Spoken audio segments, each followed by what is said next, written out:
जय हिंद। हमेशा से विवादों में रहा इजराइल और फिलिस्तीन का जो विवाद है वो फिर से गर्मा गया। इसमें किसकी ज़्यादा गलती है, इजराइल की है या फिलिस्तीन की है? इसमें हमास कौन होता है, गाजा पट्टी क्या है, वेस्टर्न बैंक जेरूसलम पे विवाद क्यों हो रहा है और इसमें कौन सही है, और भारत को किसका साथ देना चाहिए और किसका नहीं देना चाहिए, इससे भारत पर क्या असर पड़ेगा, इसको हम समझते हैं। देखिए, जो इजराइल और फिलिस्तीन है ये मिडिल ईस्ट में आते हैं। सब मिडिल ईस्ट एशिया का लास्ट हो जाता है, ये वाला एरिया हो जाता है। तो आप देख सकते हैं भारत से दूरी भी अच्छी खासी है। ये एरिया पूरी तरह से मुस्लिम कंट्रीज के बीच में है यहाँ पर, और यहाँ इजराइल है इसी के बीच में। इसको अगर पास करके हम इस एरिया को देखते हैं यहाँ से, तो आप इस तरह से देखेंगे, ये हमारा इंडिया हो गया, इंडिया से पाकिस्तान, ईरान, और उसके बाद ये वाला एरिया आ जाता है इजराइल का। इजराइल इसी में है आपका फिलिस्तीन। हालांकि पहले ये फिलिस्तीन था, उसको उसके ऊपर इजराइल को बसाया गया। तो स्टार्टिंग से वहाँ पर जो कंट्री थी वो फिलिस्तीन थी। हालांकि वहाँ पहले से भी यहूदी लोग रहते थे, बट एक देश का कंसेप्ट उनके पास नहीं था। वो वहाँ रहते थे, बहुत कम संख्या में रहते थे। अब देखिए, ये सारे खेल के पीछे ये इंग्लैंड वाले हैं सब। ये ससुरे क्या बोलेंगे सब किसी को नहीं पता है, और हम लोग से बेहतर इनको कौन जानता है। हम लोगों के ऊपर इन्होंने 200 साल तक शासन किया है। जलियांवाला बाग से हत्याकांड से लेकर, चाहे वो फांसी देना हुआ भगत सिंह को, चाहे वो सेलुलर जेल हुआ, हम लोग इनकी पूरी तरह रहन से वाकिफ है। द्वितीय विश्व युद्ध चालू हुआ तो इन लोगों ने कुछ ऐसे सरदर्द दे गए हैं जो दुनिया में कभी खत्म नहीं होंगे। मिडिल ईस्ट में क्या किया इन लोग ने, जहां पहले फिलिस्तीन था, फिलिस्तीन को बांट दिया। कहा कि भैया इजराइल भी रहेगा और फिलिस्तीन भी रहेगा। दो देश यहाँ बना दिया, इजराइल और फिलिस्तीन। कहाँ बैठे बैठे इन लोगों ने, लंदन में बैठ के। कोई चीज अच्छी आ रही है, तोरे बारे में बोल रहे हैं, सुनो ध्यान से। ये दो भाग में यहाँ बांट दिया, और हमेशा से ये लड़ाई होती है। और ये लड़ाई किस तरह से, आप अपने पे समझिए। हमारा अखंड भारत देश था, 1900 इनको बांटा 1948 में यहाँ पर, और हम लोग को ठीक 1 साल पहले बांटे थे, सब 1947 में। भारत इंडिया था और ये पाकिस्तान। तो इंडिया पाकिस्तान का विभाजन कर दिया सब, और हम लोग के बगल में एक तो बवासीर छोड़ के चला गया सब 1947 में, और अभी ये बवासीर भगंदर हो गया है। आप खुद समझिए, क्या ये लड़ाई हम लोग के बीच की, जो इंडिया पाकिस्तान का इंटेंशन है, इतना मतलब बॉर्डर डिस्प्यूट रहता है, खास करके कश्मीर इशू को, टेररिस्ट आतंकवाद को लेकर, कभी सॉल्व होने वाला लगता है? नहीं लगता है। ऐसे ही इन लोगों ने यहाँ किया।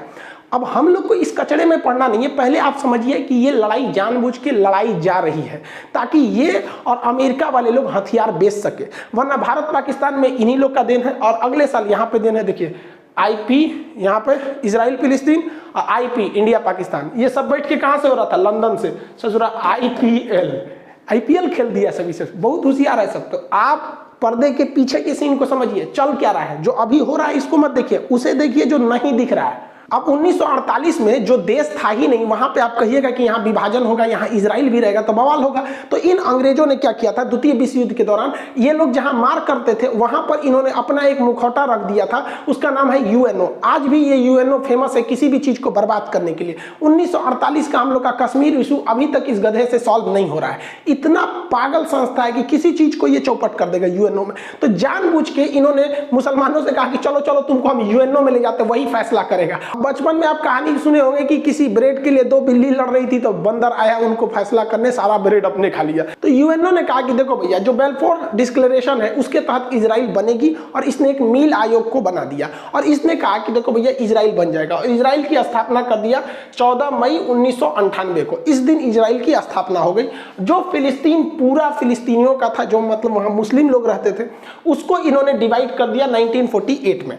और क्या कर दिया, 48% दिया फिलिस्तीन को, 48% फिलिस्तीन को दिया, 44% इजराइल को दिया। यहां पर देखिए, जबकि इजराइल का यहाँ पे उस समय तक नहीं था यहाँ पे। उसके बाद क्या किया, जेरूसलम जो राजधानी थी उसको कहा कि देखो, ना ये फिलिस्तीन की राजधानी रहेगी, ना ये इजराइल की राजधानी रहेगी, ये यूएनओ के कंट्रोल में रहेगा। 8% का एरिया यूएनओ के कंट्रोल में। जैसे ये बात हुआ, अरब देशों ने कहा कि हम ये होने नहीं देंगे। फिलिस्तीन ने कहा कि ऐसा कभी नहीं हो सकता है, मार होगा। ससुरा स्टार्टिंग स्थापना हुआ, युद्ध चालू हो गया। वो तो भारत भी झेल चुका है। 1947 में आजाद हुए, मार हो गया। पहली लड़ाई 1947-48 की थी हम लोग की, वही इसके साथ हुआ। इजराइल ने इन लोग को पकड़ के धो दिया। 6 देश आए थे लोग मारने, सबको पकड़ के धो दिया। रीजन क्या है कि ये लोग जो अरब देश के मुस्लिम कंट्री थे, ये जंग लड़ रहे थे, जंग को जीतने के लिए, जबकि इजराइल के यहूदी लोग जंग लड़ रहे थे अपना अस्तित्व बचाने के लिए। उन्हें पता था कि अगर ये युद्ध हारेंगे तो हम ये युद्ध नहीं हारेंगे, ये पृथ्वी हार जाएंगे, फिर हमें कोई पूछने वाला नहीं है, इसलिए वो युद्ध को जीत गए। अब यहाँ पर यूएनओ को क्या मतलब बना कि जेरूशलम पर अपना कब्जा रखने का? तो इसके लिए कारण है जेरूशलम 3 धर्मों का पवित्र स्थल है। जैसे ये देखिए, ये जो इजराइल है अभी नक्शा, तो इसमें जो ग्रीन वाला एरिया दिख रहा है ये दिया गया था फिलिस्तीन को, जो व्हाइट वाला एरिया दिख रहा है वो इजराइल के पास, और जो रेड दिख रहा है वो जेरूशलम है। जेरूशलम को जूम करके देखेंगे तो इस तरह का नक्शा आता है। यहाँ 3 पवित्र धर्म रहते हैं।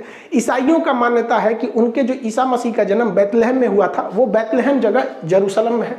यहूदी जो अभी वर्तमान में इजराइल में रहते हैं उनका कहना है कि उनके सारे लोग यहीं से सुने, उनका मूल स्थान यही है।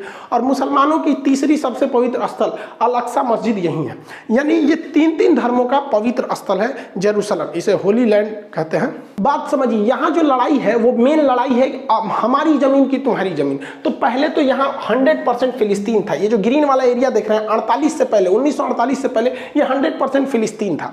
बाद में आप देखेंगे 1948 में यूएनओ ने इसका पार्टीशन किया, तो अब देखिए ये ग्रीन वाला फिलिस्तीन ऐसा रह गया। और जानबूझ के यूएनओ ने एक ऐसा ड्रामा रचा कि आगे जाके लड़ाई होगी। देखिए आधा फिलिस्तीन यहाँ दिया है, थोड़ा सा यहाँ दे दिया है, बीच में पतला रास्ता दिया है, थोड़ा सा यहाँ दिया है, बीच में पतला रास्ता दिया। इन लोग का पहले से प्लान था। ऐसे ही इन लोगों ने पाकिस्तान को बांटा था, एक और इधर पाकिस्तान, एक और इधर पाकिस्तान, जिसको आगे चल के हम लोगों ने बांग्लादेश में तोड़ दिया।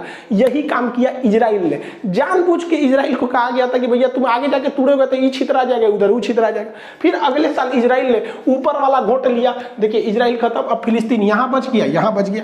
उसके बाद धीरे धीरे देखिए इसमें भी धीरे धीरे कब्जा करना इजराइल चालू कर दिया। तो इजराइल ले देके 12% फिलिस्तीन बचा है। तो जो फिलिस्तीन पहले 100% था अभी वो 12% है, और पूरा इजराइल उस पर कब्जा कर रहा है। तो फिलिस्तीनियों का एक तो मेंटली भाई किसी का भी मोरल गिरेगा कि नहीं कि हमारा देश तुम हम ही को पीट रहा है। और इजराइल ने अलग अलग नियम बना रखा है। फिलिस्तीन के लोग हथियार नहीं रख सकते, एयरफोर्स नहीं रख सकते, आर्मी नहीं रख सकते, ये लोग मतलब नेवी नहीं रख सकते, और ये सब कुछ रखता है इजराइल। और जो हमला हो रहा है वो बेसिकली हमला इस गाजा पट्टी से हो रहा है, अभी आगे समझाएंगे। वो भी हमला हो रहा है और वो हमास कर रही है, आर्मी नहीं कर रही है। हमास वहां के हिसाब से एक आतंकवादी संगठन है, इजराइल के हिसाब से वो हमला कर रही है, न कि फिलिस्तीन की आर्मी। फिलिस्तीन वालों के पास पत्थर रहता है मारने के लिए, और हमास जो है आतंकवादी संगठन वो रॉकेट मारता है। ओवरऑल आप कंसेप्ट समझिए, इजराइल जानता है कि ये लोग कमजोर देश है, इन्हें उत्तेजना दिलाओ और जैसे ये लड़ने के लिए आएंगे मारो, भयानक जमीन कब्जा लो। और ये लोग जरूर, ये लोग समझेंगे नहीं, ये लोग ताव में आ जाएंगे तुरंत। इतना बड़ा था फिलिस्तीन। देखिए फिलिस्तीन समेटते गया, वो काला वाला एरिया जो है वो यहूदी का है, मतलब वो इजराइल है। धीरे धीरे देखिए ये निपट गए, इतनी सा बचे हैं, लग रहा है बस प्रसादी के हिसाब से बचे हैं। देखिए इतना पहले पूरा था, इतना हो गया। अब इजराइल का मेन कॉन्सेप्ट समझिए क्या है। इजराइल कहता है कि भाई फिलिस्तीन वालों को हम तोरा उकसाएंगे, कोचेंगे, और तू कोचा जाएगा, तू आएगा पत्थर मार दे, हम फोड़ देंगे, तुमको तबाही करेंगे। हमास खूब से खूब करेगा तो गली मोहल्ले पे हमला कर देगा, कार और जला देगा, यही रॉकेट में करेगा। और उसके बाद से उसके पास एयरफोर्स है, वो आएगी, मारेगी और जमीन कब्जा करेगी। जब जब लड़ाई हुआ है तब तक हार फिलिस्तीनियों की हुई है और उत्तेजना होगी यहाँ पर। अब इसका मेन कारण कहाँ से हुआ इसको समझते हैं हम लोग। देखिए मुसलमानों में ना 3 पवित्र स्थल है, जिसको आप 2 ठों को जानते हैं। जैसे कॉमन लोग यही मतलब फेमस है, एक मक्का और एक मदीना।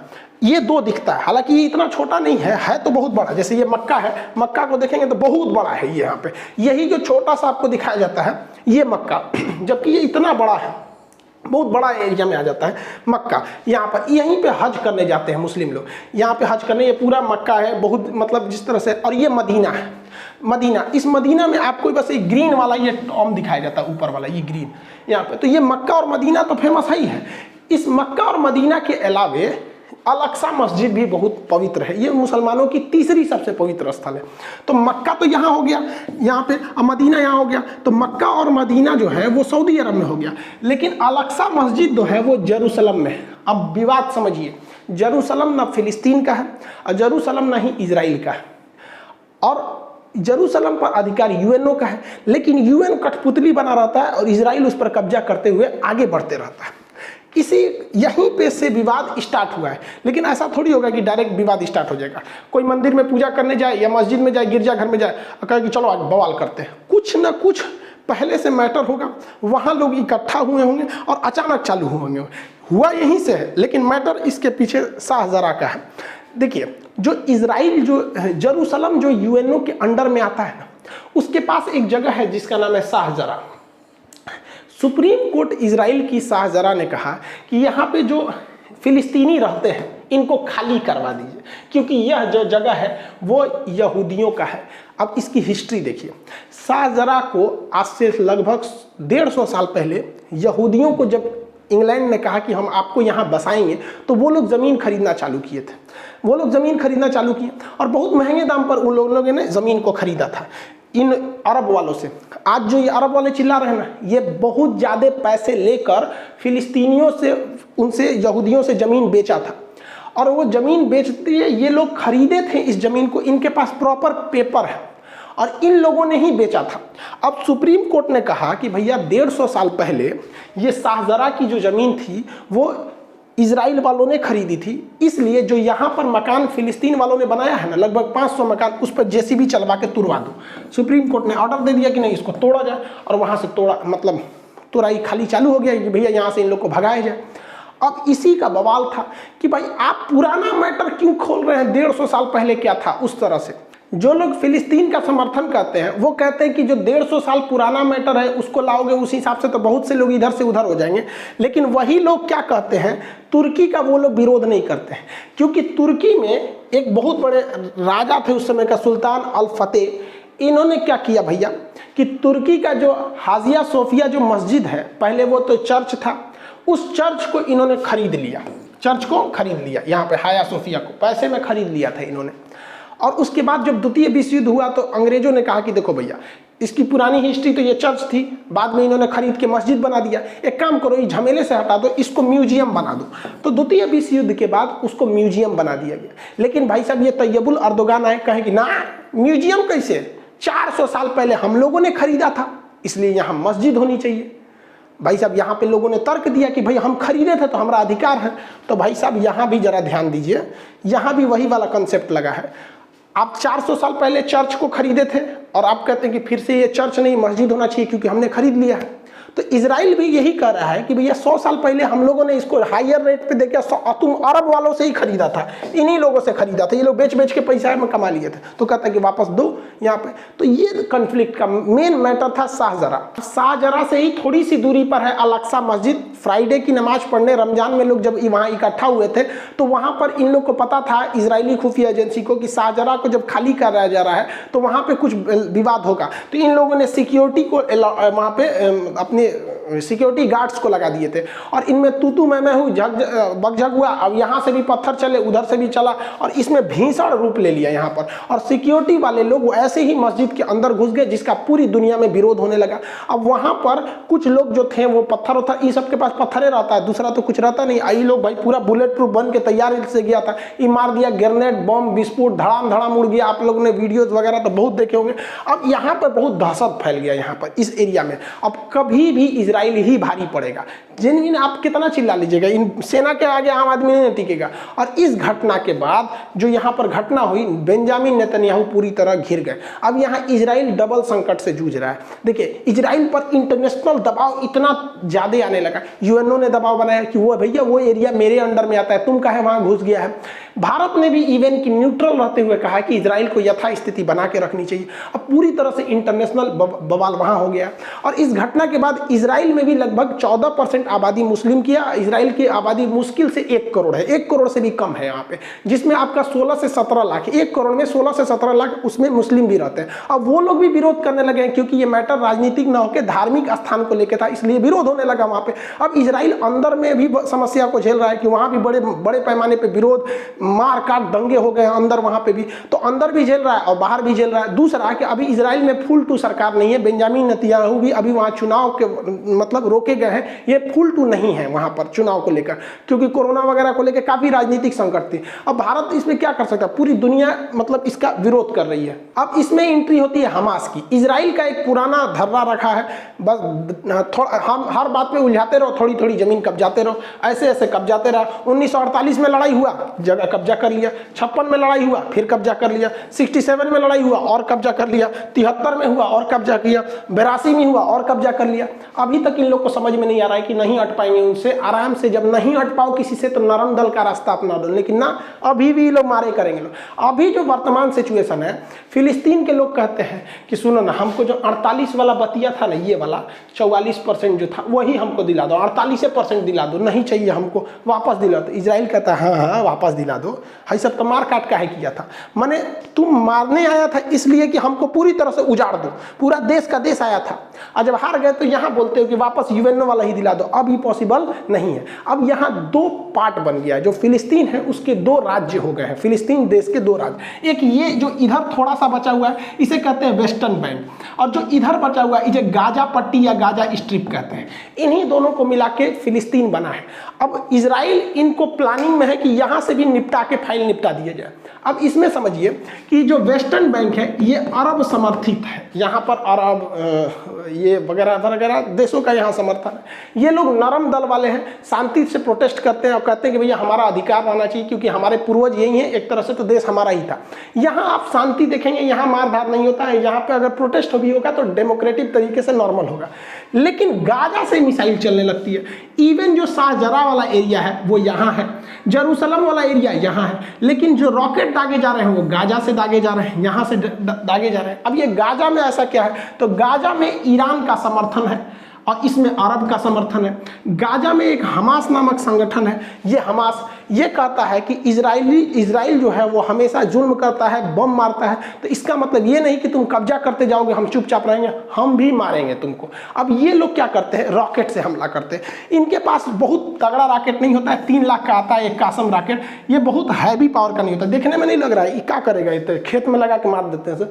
लेकिन हाँ, ये एक पब्लिक के लिए बहुत खतरा है, किसी देश के लिए नहीं, बट पब्लिक वाले एरिया में गिर जाएगा तो तबाही मचा देता है। ये कासम रॉकेट जो है ये लगातार मारते हैं सब, और ये एक दो को नहीं मारता है, एक के बार मारेगा सो 200 400 500, अब तक के लोग सोचा 1500 मार चुका है लोग रॉकेट एक हफ्ता में धड़ाधड़। इसको ट्रांसपोर्ट करने में कुछ जाता नहीं, लगाओ पलिता मार दो यहाँ से। इनमें कोई टारगेट फिक्स नहीं रहता है, गिरे जहाँ गिरे मन गिरो वहाँ पर। अब इनका इन लोगों ने बड़ा रेंज भी बना लिया है कासम रॉकेट का। पहले इजराइल का थोड़ा सा एरिया आता था, अभी धीरे धीरे इन लोगों ने पूरे एरिया को कब्जा कर लिया, इस कासिम रॉकेट के अंदर में आ गया, तेल अवीव तक हमला कर दिया है वहां से। इस बार हमास ने इजराइल को ज्यादा क्षति पहुंचाया पिछली बार के तुलना में। अब आप कहेंगे कि गाजा के पास ये रॉकेट आ कैसे जाता है, क्योंकि गाजा का जो एरिया है अगर आप ध्यान से देखेंगे तो ये गाजा का एरिया आप इधर देखेंगे तो इधर से इजराइल से घिरा हुआ है, इधर से समुद्र से घिरा हुआ है। तो समुद्र में इजराइल की नौसेना रहती, इधर थल सेना रहती, ऊपर वायु सेना रहती, आ कैसे गया। तो ये एरिया थोड़ा सा मिस्र का एरिया लगता है, यहाँ मिस्र का। तो मिस्र के रास्ते ये पहुंच जाते हैं, जिसमें हमारे ओबामा साहब ने बड़ा भारी रोल निभाया था मिस्र तक पहुंचने में। देखिए ये मिस्र देश है, मिस्र का ये सिनाई प्रायद्वीप है, ये गाजा से सटता है। तो जब बराक ओबामा थे ना, तो इनको मिडिल ईस्ट में हीरो बनने का शौक था। इन्होंने ईरान से समझौता किया था, और P+ करके आप लोग 2013 में अगर होंगे तो 13 वाला को अगर करंट अफेयर को देखेंगे तो वहाँ ध्यान में होगा।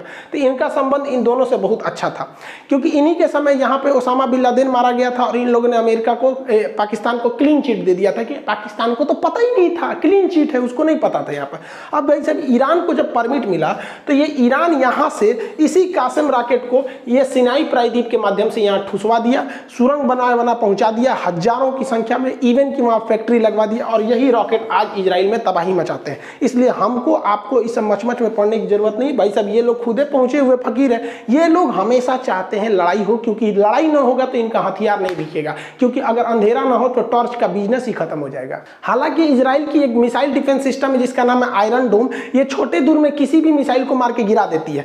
अब वहां से ये लोग कितना भी रॉकेट मारे, उसका 90% रॉकेट को ये मार के गिरा देते हैं। तो अक्सर आप सुनते होंगे कि 1200 मिसाइल दाग दिया गया, कई आदमी मारा, तो कभी 1 कभी 2 कभी 3 ऐसा होगा। आप खुद सोचिए, भारत अगर चाइना या पाकिस्तान पे 1200 मिसाइल मारेगा तो एक आदमी कई गो शहर चल जाएगा यहाँ पे। तो पहला कि इनका रॉकेट छोटा होता है, हमास वालों का ये लोग डिफेंस कर लेते हैं। कभी कभी क्या होता है, हमास भी इस चीज को पकड़ लिया है, वो जानता है कि इसका रडार जो है ये कितने रॉकेट को पकड़ गया, आप कितना मारेंगे, क्षमता भरना।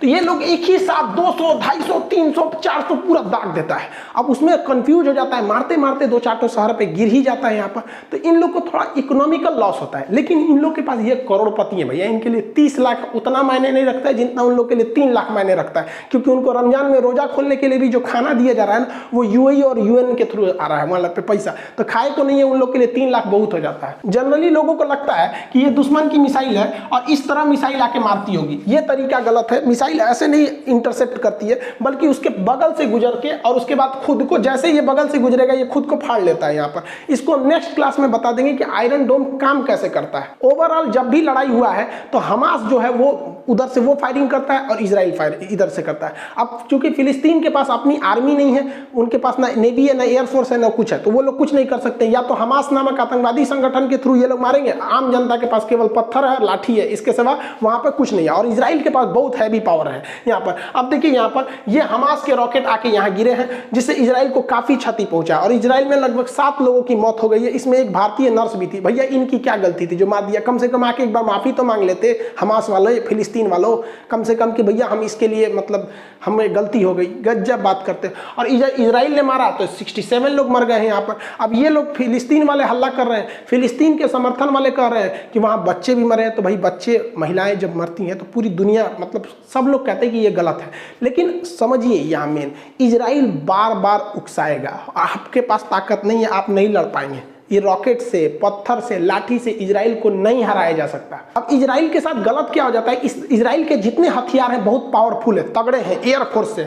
अब उसमें हमला करेगा तो ऐसा नहीं है कि केवल आतंकवादी मारे जाएंगे, सिविलियन भी मारे जाएंगे, जो गलत हो जाता है। दुनिया के किसी भी इंसान को तकलीफ तब होती है जब युद्ध में मासूम, मतलब छोटे बच्चे मर जाते हैं। अब ये छोटे छोटे बच्चे के ना थोड़ा सा दया लगने लगता है। लेकिन आप देखिएगा, भारत पाकिस्तान के बीच में युद्ध हुआ, कम से कम ये तो नहीं हुआ कि भाई हमारी सेना वहां जाके छोटे बच्चे को मारी हो, या फिर वो बॉर्डर एरिया पे कभी क्रॉस फायरिंग में ऐसा हो जाता है, वो अलग बात है। या फिर वहां के आतंकवादियों को हम लोग से कुछ ज्यादा ही प्यार है, ताज होटल में फोड़ के चले जाते हैं। अदरवाइज जब सेना में ऐसा होता है तो ये चीज तो ध्यान में रखा जाता है। बट इजराइल के साथ ये सिनेरियो पूरा अलग है। वहां इतनी ज्यादा आबादी है, एकदम घना, इतना तो छोटा है ये, तो वहां ऐसा नहीं है कि भारत की तरह की बॉर्डर से बहुत दूर लोग रहते हैं। इसलिए इजराइल जब भी मारता है तो तबाही ज्यादा लाता है, इतना भयानक तबाही लाता है, मतलब 10-12 गुना का अंतर होता है। और अभी इजराइल ने कहा कि ये हमले रुकेंगे नहीं, हमास को पूरी तरह से रद्द कर देंगे, बर्बाद कर देंगे, तभी जाके हमले को रोकेंगे। बात करते हैं दोनों में सही कौन है, गलत कौन है। देखिए, जमीन तो फिलिस्तीन की थी, लेकिन फिलिस्तीन के लोगों को समझना पड़ेगा कि इजराइल को वहां रहना जरूरी है, क्योंकि अगर इजराइल वहां से उजड़ गया तो इजराइल का दुनिया में फिर कोई नहीं बचेगा। इसलिए इनकी लड़ाई अस्तित्व की है और इनकी लड़ाई अपने की है। तो दोनों को कॉम्प्रोमाइज करके चलना चाहिए कि भाई जितना में हो उतना में सलट लो। यहाँ पर दोनों के लिए कहते हैं। अब इजराइल का कोई कुछ नहीं बिगाड़ सकता है। अब इंटरनेशनल प्रेशर है, जिसे मुस्लिम कंट्री कहते हैं कि इंटरनेशनल प्रेशर है, वो इजराइल के लिए वार्म अप का काम करता है और बढ़िया से धोता है। कोई बाइकआउट करके, यूएनओ करके इजराइल का कुछ नहीं बिगाड़ सकते, क्योंकि इजराइल सेल्फ डिपेंडेंट है हर मामले में। और लोग कहते हैं कि इजराइल को सबक सिखा, अरे भैया वो कोरोना भी फ्री हो गया, इजराइल अब तो और धो देगा यहाँ पर। दूसरा, यूएई और बहरीन इजराइल को थोड़ा मान्यता दे रहे थे, अब थोड़ा सा उन लोग पे डिपेंड आएगा, क्योंकि ये इजराइल के फेवर में जा रहे थे, अब थोड़ा सा हट जाएंगे। यूएनओ कुछ नहीं कर सकता है, और पता है इजराइल को कि ये कितना भी जुल्म कर ले, कितना भी मार दे, ये कुछ नहीं कर सकते, क्योंकि यूएनओ में जाएंगे तो अमेरिका, ब्रिटेन, फ्रांस सब तो इजराइल का साथ देंगे। वो लोग तुरंत वीटो कर देंगे और इजराइल पर कोई भी प्रतिबंध नहीं लग पाएगा। अब यहाँ पर अभी भी वर्तमान में इजराइल में कोई लीडर नहीं है, इस वजह से यहाँ पर थोड़ा सा चुनाव का मैटर है, तो थोड़ा सा क्राइसिस देखी जा रही है। अब यहाँ देखिए, लोग कहते हैं कि इजराइल को ज़्यादा बड़े हथियार नहीं प्रयोग करने चाहिए। ये बात हकीकत है कि इजराइल जो है वो हथियार को मजबूरी में प्रयोग कर रहा है, क्योंकि जिस दिन इजराइल हथियार छोड़ देगा, ये बात गारंटी है कि इजराइल और फिलिस्तीन में हिंसा रुक जाएगी, लेकिन उस समय इजराइल भी खत्म हो जाएगा। No weapon, no violence and no Israel, क्योंकि ये मार डालेंगे सब अरब देश वाले उसको मिलके। तो इसलिए उसको हथियार उठाना मजबूरी बनता है। और कितना अरब देश वाले इजराइल से नफरत करते हैं, बस इस बात पे सोचिए कि पाकिस्तान अपने पासपोर्ट पे लिखा है कि इजराइल नहीं जा सकते, क्योंकि वो इजराइल को देश ही नहीं मानता है। भाई साहब, आप किसी को कंप्रोमाइज करने में क्या जाता है कि भैया हम अभी वर्तमान में जहां हैं हमको वहां रहने दो, 12% पे है तो रहने दो, नहीं तो 12 नहीं छोड़ेगा वहां पर। तो इजराइल का कोई कुछ नहीं बिगाड़ सकता है यहाँ पर। अब रही बात फिलिस्तीन की, तो इनके पास हथियार के नाम पे क्या है? पत्थर है, लाठी है, इसके सिवा तो इनके पास ऑफिशियली कुछ नहीं है। जो है वो हमास नामक आतंकवादी संगठन को है, जो खुल के कोई हथियार भी नहीं खरीद सकता है, छुपके से ओबामा साहब की मदद से वो इजराइल तक पहुंचाया जा रहा है। तो भैया जो अमेरिका कहता है कि इजराइल के साथ है, वही से पूरा रास्ता दे रहा है हमास को हथियार ले जाने का, तो हम लोग काहे लिए मच मच में पड़ने वाले हैं। दूसरा, इजराइल हमेशा उत्तेजित करता है। यासर अराफात थे, इनको तो फिर पोलोनियम देके मरवाइए दिया वहाँ पे फिलिस्तीन। ये हमेशा उत्तेजित करेगा और ये उत्तेजना में मारे जाएंगे और अब तक मारे जा रहे हैं, इनका कोई वो नहीं है। ये बात हकीकत है कि वर्तमान में जो इजराइल है वो फिलिस्तीनियों पे जुल्म कर रहा है, जो बात है, क्योंकि मार भाई हथियार उसके पास है। लेकिन दुनिया में अगर सबसे ज़्यादा कहीं जुल्म हुआ है तो वो यहूदियों पर हुआ है। सेकेंड वर्ल्ड वार में उन्हें कमरा में बंद करके लॉक करके अंदर जहरीली गैस डाल दी जाती, जानवर से बुरा वक्त सलूक हुआ था। लेकिन इन लोगों ने, यहूदियों ने वक्त की नजाकत को समझा, पढ़ाई पर, टेक्नोलॉजी पर ध्यान दिया और आज ऐसी हकीकत हो गई है कि भारत जैसे देश को इजराइल से लड़ने से पहले सोचना पड़ेगा, क्योंकि हमारे ड्रोन, हथियार, बंदूक सब इजराइल से आ रहे हैं। सब टेक्नोलॉजी वहाँ पे इतना छोटा है लेकिन इतना डेवलप है। तो इन लोगों पर भी सोचना चाहिए, एरिया मायने नहीं रखता है। आप वहीं रहिए, खुशहाल रहिए, पढ़ाई लिखाई पे ध्यान दीजिए, आगे बढ़िए। जब मौका मिलेगा आप आगे बढ़िएगा। ऐसा नहीं कर रहे हैं कि हम आप मौका नहीं मिले तो आप मत कहिए। देखिए, भारत को भी बात करते हैं, हम लोग को भी अपना पीओके वापस लेके आना है। ये हमको अपना पीओके वापस लेके आना है। और चाइना ने जो 1962 में अक्साई चीन कब्जा किया, वो भी हम वापस लेके आएंगे। लेकिन हम हिंदुस्तान वाले, तो नेहरू से लेके हमारे मोदी जी तक में सब ने संयम बरता है और हमें पता है कि जब वक्त आएगा हम बिना कहे थूर के लेके आएंगे। फिलिस्तीन वालों की तरह हम बेवकूफ़ी नहीं करेंगे कि हर 26 जनवरी 15 अगस्त के दिन जाके हमला कर दे। वो और मजबूत होते जा रहा है इजराइल। हम लोग शांति से बैठे हैं, 2040 तक का इंतजार किया जाए। अभी पाकिस्तान से तो हम लोग निपट सकते हैं, तो 2040 तक की स्थिति आएगी तो हम लोग इकोनॉमिक रूप से सुदृढ़ हो जाएंगे। हम अपना पीओके और अक्साई चीन लेके आएंगे। ऐसा नहीं है कि हम नहीं ले आ सकते। 1857 की क्रांति में हम लोग अंग्रेजों से लड़ने निकले थे, लेकिन हथियार, टेक्नोलॉजी, कम्युनिकेशन ना होने की वजह से हमारा 1857 की क्रांति फेल हो गया।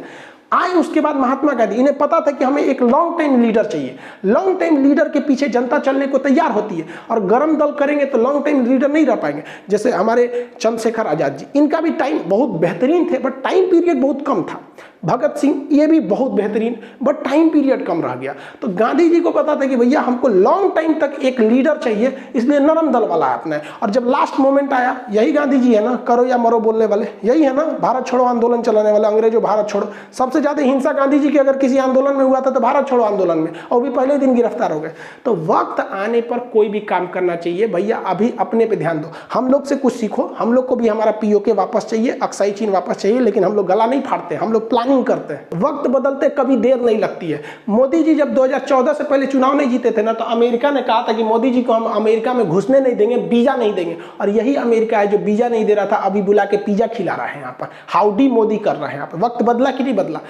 भारत की शक्ति ऐसी है कि भारत ने सबको जब वैक्सीन दिया था, तो अभी जब भारत को ऑक्सीजन की जरूरत पड़ी, पूरी दुनिया पहुंची, इवन अरब देश वाले भी पहुंचे, सिंगापुर, कौन नहीं आया भारत को। तो जब आप सबसे मिलजुल के रहेंगे, सब आपकी मदद के लिए आएंगे। आप बस अपने लिए रहेंगे तो केवल आपके अपने ही आपको पूछेंगे, फिर पड़ोसी आपको नहीं पूछेंगे। अभी तो इजराइल ये कुछ नहीं बता रहा है, अभी तो ट्रेलर चल रहा है। इजराइल ने कह दिया कि हमले नहीं रुकने वाले हमास पे। इजराइल का प्लान है ग्रेटर इजराइल बनाने का। जिस तरह इंडिया में नोएडा था, ग्रेटर नोएडा बन गया, उसी तरह पहले तो फिलिस्तीन था, वहां बना इजराइल, अब बनेगा ग्रेटर इजराइल। जरा ध्यान से देखिए ग्रेटर इजराइल का नक्शा, ये अभी वर्तमान इजराइल है जो अभी चल रहा है। और ये जो ब्लैक डॉट देख रहे हैं ना, इनका प्लान है ग्रेटर इजराइल बनाने का। यहां से ये मिस्र पर कब्जा करेंगे, यहां से सऊदी अरब का ये वाला कब्जा करेंगे, कुवैत करेंगे, इराक को ले जाएंगे, सीरिया को ले जाएंगे, तुर्की का ये लेके आएंगे, जार्डन तो पूरा बीच में चला है, लेबनान। तो ये इन लोग का पूरा प्लानिंग है भाई साहब, ग्रेटर इजराइल बनाने का। और आप खुद सोचिए, देखिए नफरत अलग चीज होती है, जो फिलिस्तीन के समर्थन भी है वो भी जरा ये बात को सोचे कि अगर ये हमला करने आ जाएगा तो इन्हें कौन रोक सकता है। 6 दिन में इन सारे देशों को हरा दिया था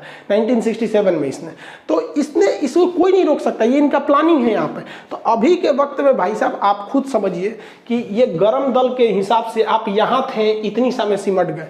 जिस हिसाब से इजराइल आपको उकसा रहा है और आप इजराइल की चाल नहीं समझ पा रहे हैं, वो उकसाएगा और आपकी ज़मीन छीनेगा और पूरी दुनिया के पास उसके पास बहाना रहेगा। इवन जो बाइडेन ने भी कह दिया कि इजराइल को अधिकार है वो अपनी रक्षा कर सकता है। इजराइल दुनिया को दिखाएगा कि मेरे पास 1200 रॉकेट दागे गए, लेकिन ये नहीं दिखाएगा कि इस रॉकेट में उतनी क्षति नहीं हुई जितनी उसके एक रॉकेट में हमास को हो गई। वो तो यही चाहता है। और अगर इन लोग का यही हाल रहा तो आने वाले वक्त में इजराइल इन लोग को यही दे देगा, जो मीट काटने वाला लकड़ियाँ होता है ना, यही बांट देगा। तुम लोग का देश खत्म हो गया, तुम लोग ये ले लो, इसी पे बैठना, इसी पे बैठ के जिंदगी बिताना पड़ेगा। अभी भी वक्त है इन लोग को कॉम्प्रोमाइज कर ले, वरना वहां से यहाँ आ गए, अब ये इस पे बैठ के जिंदगी बिताना पड़ेगा। इजराइल इसको कटवा के रेडी रख रहा है यहाँ। और फिलिस्तीन के लोगों को लगता है कि ये अरब देश बचाएंगे। अरे ये क्या बचाएंगे? इन लोग को कुछ नहीं बचा सकते हैं। इन लोग का खुद का हालत खराब हुआ रहता है, तेल खत्म, खेल खत्म। इन लोग के पास आता क्या है? इनको ये अरब वाले और पाकिस्तान, तुर्की, ये क्या बचाएंगे? समझिए ध्यान से। चाइना का इधर का एरिया जो है ये कहलाता है उगर मुसलमानों का ये एरिया है। यहाँ पर उगर मुसलमान रहते हैं, सिंजियांग प्रांत है। यहाँ पर चाइना कहता है कि मुसलमान को कुरान उतना ही पढ़ना है जितना हम बताएंगे। यहाँ महिलाएं अगर कपड़ा पहन लेती हैं पूरा, तो उसको 20 सड़क पे उसके कपड़े काट दिए जाते हैं कि घुटना से ऊपर कपड़ा रहना चाहिए। कोई अरब देश आवाज नहीं उठा सकता है। वहाँ किसी भी लड़की को उठा के लेके चल जाते हैं। ऑनलाइन किसी को चाहिए ऑनलाइन लेके चल जाओ इन लोग को। जिस तरह से जोमेटो इस सब पे ऑर्डर होता है ना, वैसे यहाँ ये लोग ऑनलाइन उठा के लेके चल जाता है मजदूरों को, लड़कियों को। ऐसे कोई नहीं बोल सकता, आज तक कोई आवाज नहीं उठा सकता है। यहाँ इस तरह से सरेआम लाठी डंडा से पीटा जाता है। लेकिन ये दोहरी नीति ना हो जाती है कि अगर इजराइल करेगा तो हम आवाज उठाएंगे इस आधार पर कि मुस्लिम पर अत्याचार क्यों हो रहा है, और चाइना कहेगा तो हम कुछ नहीं बोलेंगे। ये दोहरी नीति है। यहाँ पर चीन का विरोध करना चाहिए तो देखिए ये अरब के राजा चीन के साथ, ये तुर्की वाला भाई साहब, ये देखो ये चीन के साथ है। और ये पाकिस्तान, इमरान खान तो सोच रहा है इसका रखेल बन गया, ये क्या बोलेगा यहाँ पर। ये लोग के भरोसे है, ये कुछ नहीं कर सकता है। देखिए पूरी दुनिया को अहिंसा, सच्चाई और शांति के रास्ते पे चलना सिखाया था दलाई लामा ने, बौद्ध धर्म ने। नतीजा क्या हुआ? 1959 में तिब्बत को ही गंवाना पड़ गया। अहिंसा पे चले थे, देश गायब हो गया। फिलिस्तीन हिंसा पे चला, दूसरे का देश कब्जा कर लिया। दोनों में अंतर होता है, याद रखिएगा। अगर आप देश को बचाना चाहते हैं तो आपको शस्त्र उठाना ही पड़ेगा, और अपनी संस्कृति बचाना चाहते हैं तो शास्त्र उठाना पड़ेगा। हम खुशनसीब हैं जो ऐसे देश में जन्म लिए हैं जहां शस्त्र और शास्त्र दोनों में किसी की कमी नहीं है। ओवरऑल भाई फिलिस्तीन को नरम दल का रुख अख्तियार करना चाहिए और हमास उमास को साइड करके कॉम्प्रोमाइज कर लेना चाहिए। विश्व के आगे कहना चाहिए कि भैया हम 12% पे रहेंगे, लेकिन पूरी गारंटी दे दीजिए पूरी विश्व बिरादरी की 12% में 1 कट्ठा जमीन कम नहीं होगा, हम 1 रॉकेट वॉकेट नहीं दागेंगे। शांति से रह जाओ भाई, इसी में भलाई है। अब रही बात भारत की, भारत किसका साथ देगा, इजराइल का कि फिलिस्तीन का? देखो ऐसे कहने के लिए तो फिलिस्तीन से हमें कुछ नहीं मिलता है, लेकिन अगर हम फिलिस्तीन का साथ देते हैं इनडायरेक्टली या डायरेक्टली करके, हम लोग शुरू से फिलिस्तीन का ही साथ दिए और अभी भी वहीं देते हैं इनडायरेक्टली करके, क्योंकि हमें पता है कि अगर हम फिलिस्तीन के साथ खड़े रहेंगे तो अरब देश हमारे साथ खड़े रहेंगे। जैसे अभी देखिए वो लोग ऑक्सीजन टैंक का सप्लाई किए, पेट्रोलियम का सप्लाई वहीं से आता है, क्योंकि हमारे पास वो पास पड़ता है, वहां से पेट्रोलियम सस्ता पड़ेगा। और आपको भी पता है कि गल्फ कंट्री के अलावा अगर कहीं से पेट्रोलियम लेते हैं तो बहुत महंगा पड़ेगा, और भारत में पेट्रोल महंगा हो रहा है। दूसरा कि भारत में लाखों लोग अरब देशों में काम करते हैं, तो हमें पेट्रोलियम चाहिए, वो देश मतलब वहां रोजगार चाहिए, इसलिए हमें न्यूट्रल होकर रहना पड़ता है। दूसरा कि हम चाह के भी इजराइल का समर्थन नहीं कर सकते, ये डिप्लोमेटिक कारण समझिए। पाकिस्तान चाहता है कि हम इजराइल का समर्थन कर दें, लेकिन हम करेंगे तो उल्टा फंस जाएंगे। क्यों? क्योंकि अगर जहां हम इजराइल का समर्थन करेंगे कि इजराइल द्वारा कब्जा की गई जमीन इजराइल की हो गई, तो पाकिस्तान कहेगा बहुत अच्छा, तब तो पाकिस्तान द्वारा कब्जा किया गया पीओके भी मेरा होगा। और चाइना उधर से कहेगा बहुत अच्छा, आप कहिए रहे कि कब्जा किया जमीन उसका हो गया, तो हमारा अक्साई चीन भी मेरा हो गया। तो भारत इस दुविधा में है, लेकिन हम लोग ससुरा बहुत होशियार निकले। हम लोग इजराइल को बुलाएं, बेंजामिन नेतन्याहू को, और कहें कि देख भैया हम तुम्हारा समर्थन करना चाहते हैं, लेकिन हमारा हाई मैटर गड़बड़ है, एक काम कर, तू हमको वापस दिलवा दे पीओके, और ये दिलवा दे हमको अक्साई चीन। जब मेरा वापस आ जाएगा हम खुल के कहेंगे कि इजराइल तुम्हारे साथ है, लेकिन अब तक नहीं। तो ये समझ गया, ये लोग होशियार लोग हैं, समझ गया। तो भारत को हथियार देते हैं। इवन करगिल की लड़ाई में सेंसर बम इजराइल ने ही दिया था। तो आप समझ गए कि अभी हम चाह के भी इजराइल को समर्थन नहीं देंगे, वरना अगर समर्थन दिए तो यूएनओ में हमारा कश्मीर का मैटर अटका, हम अपने पैर पे कुल्हाड़ी मार लेंगे। तो उत्तेजना में आके नहीं करना है। हम लोग से क्या मतलब है? हम लोग के मैटर में कोई आता है? गलवान घाटी में कौन आया था हम लोग को बचाने के लिए? या लड़ाई जब हुई थी तो हम लोगों ने खुद झेला था। ये लोग भी खुद समझेंगे अपना, खुद नहीं समझेंगे तो फिर बर्बाद होंगे। आई होप जो इंग्लैंड ने आग लगाया था यहाँ इजराइल फिलिस्तीन में, और जो भारत पाकिस्तान में, न ये आग बुझने वाली है न ये आग बुझने वाली है। ई भाई साहब को कश्मीर चाहिए, आई भाई साहब को पूरा इजराइल खत्म करके फिलिस्तीन चाहिए। ये सॉल्व होने वाला नहीं है। आई होप आप इसे समझे होंगे। मिलेंगे नेक्स्ट क्लास में। जय हिंद।